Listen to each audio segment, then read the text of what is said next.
Is your Honda Accord backup camera cutting out or showing a black screen? Statistically, most camera issues are just minor electrical gremlins that you can fix at home. Let us walk through the diagnostic steps to get your view back. Start by cleaning the lens and checking your fuses before trying a system reboot. The trunk hinge harness is a common failure point due to constant flexing. If wiring is fine, you might be looking at moisture corrosion or a dead camera unit. Simple resets are DIY territory, but harness repairs usually require a professional touch. Costs vary wildly depending on whether you are replacing a fuse or the entire module. For advanced users, testing voltage at the connector confirms if the unit is getting power.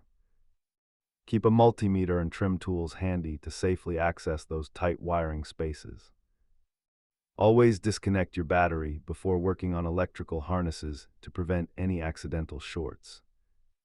Subscribe for more Honda troubleshooting tips and keep your ride safe on the road.